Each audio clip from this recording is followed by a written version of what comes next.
Hello, it is I. Now Japan is arguably the most quirky country in the world. They have capsule hotels, an island full of rabbits, square watermelons, and even a toilet that deep cleans your... yeah. And their cars aren't exactly boring either. Well, excluding that thing. I mean, a lot of the cars are packed full of interesting quirks and features you'd never see in a European car. One JDM car has a secret Easter egg you probably don't know about. Ooh. Anyways, here are 10 legendary JDM cars with interesting quirks and features. Now, before getting into this video, I fell to trying to skip the intro and not trying to like the video. 4,000 likes is the target as per usual. Liking the video is free and it helps out so much more than you can imagine. And seeing as over half of you guys watching right now have not subscribed, what? Make sure to join the family down below. We are on the road to 200k and I love having new faces here on the channel. Thank you very much, and now let's get to the first car, which is the BMW. It's not a BMW, it's a video about JDM cars. It's not BMW. Honda CRX Del Sol. The Del Sol was Honda's two-seater targa-top sports car, introduced to the public in the early 90s. And one of the car's most distinct features was the roof. Now, I've always thought that the Del Sol had a manual roof, which you have to unclip yourself, like on a Supra or a 300ZX. But it turns out that it's an electric roof, and arguably the coolest modern folding roof you've ever seen. The Del Sol folds away its roof by opening the back hatch, loosening the roof, then a claw from the lifted hatch slides out to grab the roof, then pull it in, then the hatch lowers back into its usual place, and voila! How cool is that? I'd say it's possibly the quirkiest convertible roof ever. The Toyota FJ Cruiser. The FJ Cruiser was Toyota's modern day interpretation of their old Land Cruiser, the FJ40. And I have to say Toyota have done a great job of modernizing it. It featured many unusual design traits, like its huge indicators, its suicide doors, and its windscreen wipers, because it had 3.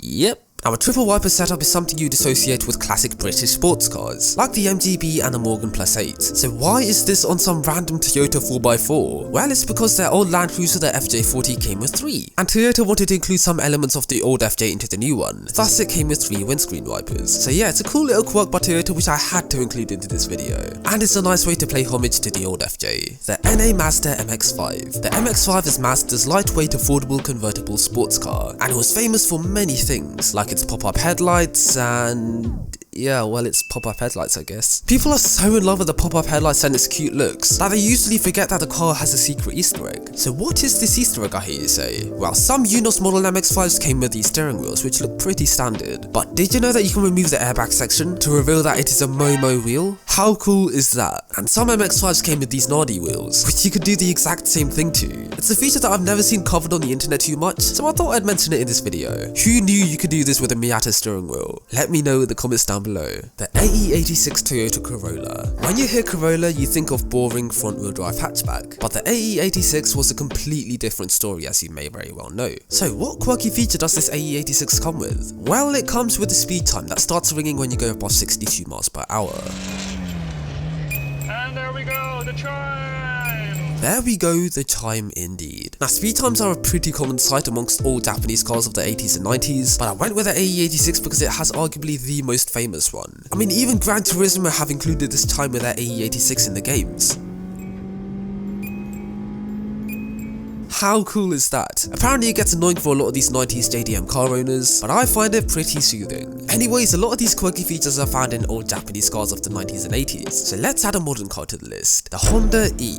Now, just looking at the Honda E, it already looks like a quirky car, and rightly so, because it's packed full of quirks. I mean, it had cameras for mirrors, HDMI ports, a built-in plug socket, and the reason it's in this video, a fish tank. Yep, this little electric car had a fish tank. Kind of. It was a virtual, fully customizable aquarium, of which you can change the backdrop, the types of fish you have in there. It's pretty much better than a real fish tank. So regardless of whether the fish are real or fake, this is one very quirky feature that deserves to be in this video. You don't get that in a Civic. The Toyota GT86. Now, the GT86 was Toyota's purebred sports car, brought into production in 2012. Its lightweight body, skinny tyres, and front-engine rear-wheel drive setup meant the 86 was a ton of fun to drive and throw about, despite it being very underpowered. And owners loved it. In fact, Toyota's sister company Supra Subaru and Scion made their own variants, the BRZ and FRS, but I'll be talking about the Toyota GT86 in this video for a very good reason. So what quirk does the GT86 have, I hear you say? Well, the exhaust tip's diameter is exactly 86mm wide, and the flat 4 engine square bore to stroke is 86mm by 86. So not only is the GT86 harking its name back to the old AE86, but it also has 86 dimensions here and there. It's a detail that's rarely ever noticed, so I had to shed some light on it in this video. The R34 Nissan Skyline GTR. The Skyline GTR was Nissan's all-wheel drive twin-turbo sports car, able to outrun supercars of the time, even setting a sub 8-minute lap around Nordschleife, 3 seconds faster than the Ferrari F430. So it was clearly a phenomenal car, and it also featured a rather weird quirk found on the rev counter. 1000, 2000 and 3000 RPMs on the dial are very closely spaced, whilst the rest of the readings are evenly widely spaced, which was pretty weird. And another weird thing is that the R34 GTR only rests to around 8200 RPMs, whilst the dials go up to 11,000, which I assume is because Nissan wanted GTR owners to modify their engine perhaps and not have the need to replace the speedometer? I don't really know, but yeah, it's not a crazy quirk but a pretty interesting one nonetheless. The Toyota Century. The Century was Toyota's answer to Rolls-Royce, but for Japanese people who didn't want to be basic and be chauffeur-driven in a European car. Anyways, luxury cars feature many quirks, and the Century was no exception. I mean, it had cloth seats, an electric seatbelt adjuster, and a digital speedometer in the 90s. But the quirkiest feature was the Century's ingenious yet disparaging way of increasing legroom, which is by collapsing the middle section of the front passenger seat to act like a footrest for the rear seat occupants. It's so belittling to the front seat passenger, I love it. Nowadays, car companies are implementing smarter ways to increase legroom in the back for passengers, but come on, this method beats them all. Bond the front seat passenger and get another couple feet of legroom. Genius. The Mazda RX-8. Now the RX-7 is arguably one of the coolest Japanese cars ever made. So Mazda knew that with their sequel they had to power it with a rotary engine, just like what they did with their RX-7. So they did. But that wasn't enough. They wanted to let people know that the RX-8 was powered by a rotary engine, because people still prefer the older FD RX-7. So they included many rotor shapes scattered all over the car, to let people know that the RX-8 was indeed a rotary boy. These shapes are found on the seats, the gear knob, the rear fog light, the wheels, the bonnet, the front lip, the seat adjuster. Basically wherever you look on an RX-8, there's a rotor there. Yep, even in the headlight housing. So it's safe to say that Mazda do love a good rotary engine despite none of the new cars after the RX-8 being powered by one. Please bring that back, Mazda. The Nissan Figaro. Now you may remember the Figaro as Sarah Jane's car from the Sarah Jane Adventures, but to many car guys out there, the Figaro was a Japanese icon. A JDM car from the 90s that was styled to look like it came out the 60s. It's such a cool car, and it featured a pretty weird quirk, or an accessory shall I say, as the Figaro came with what Nissan called the parking stick, which is a chrome stick that you attach to the front of your car to help find your Figaro if you ever lost it in the parking lot. Which sounds like a brilliant idea, but it's on this rare brightly coloured Nissan which you'd probably never ever lose in a parking lot. So it's one quirky accessory which was pretty useless in real life. Now the Figaro was meant to be the last car on the list, but I'm feeling a little generous today. So make sure that like button is pressed, and here is the 11th car. The Lexus LS400. The LS400 was Lexus's full-size luxury sedan, powered by a 4-litre V8 engine, and it alongside many other Lexus models came with what Lexus called the gold package. So what is this so-called gold package, I hear you say?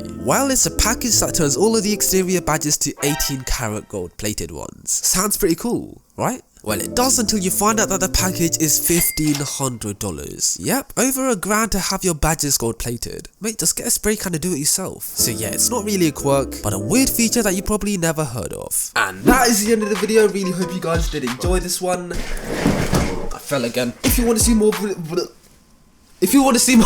just like this one, make sure to join the family down below. We are trying to hit 200k by the end of this year, so any help would be much appreciated. Also, make sure to leave a comment down below. It helps a lot with the YouTube algorithm, and I'll try and get to as many of you guys as I can. Thank you very much, and I'll catch up with you guys very soon. Until next time, have a good one, guys. Stay safe, stay inside unless lockdown's over. I'm looking at you, Australia, you lucky people. Cheers. Dinero's what I'm out to get. Sombrero, I get hat and then I'm out again. Got an A1 Chica with a drive like a 3 litre. That's what she needs D4, like the outfit.